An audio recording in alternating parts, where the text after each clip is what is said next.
A continuación les vamos a presentar las principales rutas metabólicas. Metabolismo catabólico. La glucólisis, oxidación aeróbica de la glucosa. Ciclo de Krebs. Cadena de transporte de electrones. Fosforilación oxidativa. ¿Qué es el metabolismo catabólico? El metabolismo catabólico, o conocido también como metabolismo destructivo, es un proceso que produce energía necesaria para toda la actividad que tiene lugar en las células, por lo cual las células descomponen moléculas grandes, en su mayor parte hidratos de carbono y grasas, para poder liberar esa energía. ¿Cómo funciona? El metabolismo catabólico descompone las moléculas grandes de los alimentos en moléculas más simples, liberando la energía que utilizan las células para poder llevar a cabo sus funciones vitales y produciendo desechos que son eliminados del cuerpo. ¿Dónde se lleva a cabo esto?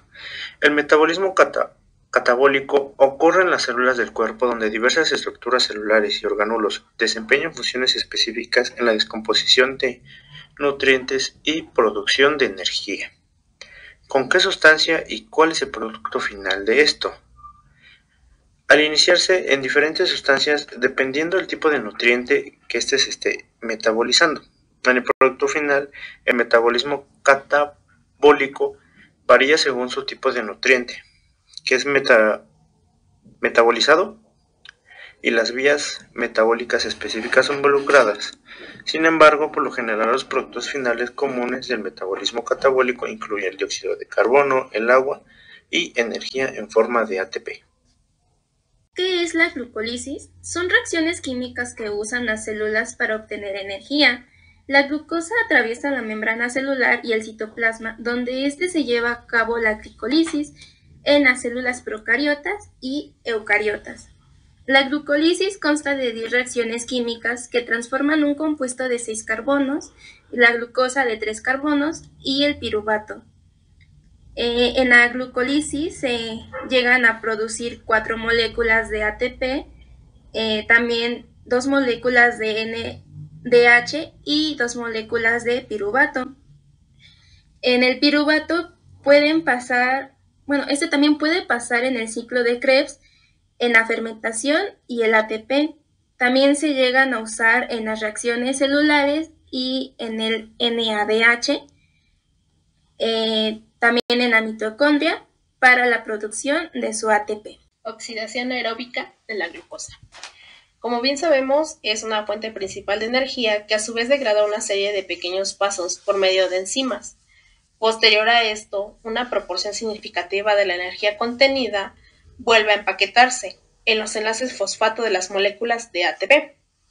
Tiene dos funciones. Ocurre de manera aeróbica, que utiliza oxígeno, anaeróbicamente, sin oxígeno. La anaeróbica pasa del oxígeno presente al ciclo de Krebs y a la fosforilación oxidativa. La aeróbica primero pasa por el ácido pirúvico sin oxígeno y se divide en dos: ácido láctico, que va para los animales, etanol para la levadura. Se lleva a cabo en dos fases. La primera consta del citoplasma de la célula y la segunda de la respiración celular, que como bien se sabe requiere de un oxígeno en las células eucariotas que ocupan un lugar en la mitocondria. Esto comprende en oxidación del piruvato, el ciclo de Krebs y el transporte terminal de electrones, acoplando el proceso de fosforilación oxidativa. Como bien sabemos, la glucosa reacciona con el oxígeno formando ATP, que puede ser utilizado por la célula. Se crea dióxido de carbono y agua como subproductos. El ciclo de Krebs, también llamado ciclo del ácido cítrico, es una secuencia de reacciones químicas que se llevan a cabo en la mitocondria de las células eucariotas como parte de la respiración celular. A este ciclo también se le conoce como ciclo de los ácidos tricarboxílicos, porque el ácido cítrico posee 3 grupos carboxílicos en su estructura. Este ciclo consta de 8 pasos, iniciando con la reacción de oxalacetato de 4 carbonos con el acetato activado en forma de acetil-CoA, esto para formar ácido cítrico. En los pasos siguientes, el citrato pierde electrones y 2 moléculas de dióxido de carbono, transformándose de nuevo en oxalacetato, y de esta manera se cierra el ciclo. El acetil-CoA que entra a este ciclo puede provenir de la glucólisis, siendo la glucosa la materia prima de este proceso. La función principal del ciclo de Krebs es captar los electrones que se liberan de las moléculas al oxidarse. Esto quiere decir que pierden electrones para así formarlos en ATP, que es la molécula de energía que utiliza la célula para realizar sus funciones. El ciclo de Krebs no forma directamente el ATP, pero los NADH y FADH2 que se forman dentro del ciclo transfieren sus electrones a la cadena transportadora de electrones que está en la mitocondria, que mediante la fosforilación oxidativa conduce a la producción de ATP. La cadena de transporte de electrones es una serie de proteínas y moléculas en las células que producen energía en forma de ATP.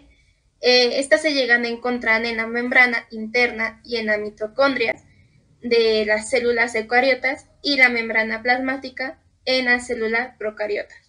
¿Cómo funciona la cadena de transporte de electrones? Es un proceso crucial en la respiración celular, donde los electrones son transferidos a través de una serie de complejos proteicos en la membrana mitocondrial interna. Estos electrones son transportados desde donadores de electrones como NADH y la FADH2 hacia aceptores de electrones, generalmente el oxígeno, liberando energía en el proceso. Estas se ubican en las membranas internas de la mitocondria. Mientras los electrones viajan a través de estas cadenas, estas liberan energía que se utilizan para bombardear iones de hidrógeno desde la matriz hacia el espacio intermembrana. Esto ocurre cuando los portadores de electrones como el NADH y el FADH2 transfieren electrones a lo largo de la cadena. ¿Con qué sustancia inicia y cuál es el producto final? El transporte de electrones inicia en la molécula de NADH y la FADH2 como donantes de electrones. El producto final de la cadena de transportes de electrones es el agua, ya que con el oxígeno actúa como el aceptor final de electrones, combinándose con protones para formar el agua. Fosforilación oxidativa. Es el proceso por el que se forma ATP como resultado de la transferencia de electrones desde el NADH o del FADH2 al O2 a través de una serie de transportadores de electrones. Tiene lugar en la membrana interna mitocondrial, a diferencia de las del ciclo del ácido cítrico y la oxidación de los ácidos grasos que tienen lugar en la matriz. Tiene sustratos como el NADH, son oxidados en la cadena respiratoria, y el flujo de electrones desde estos sustratos hasta el oxígeno se encuentra acoplado al bombeo de protones hacia el exterior de la mitocondria. Se genera un gradiente de protones que sirve como reservorio de energía y que se utiliza para generar ATP o para transportar iones y metabolitos.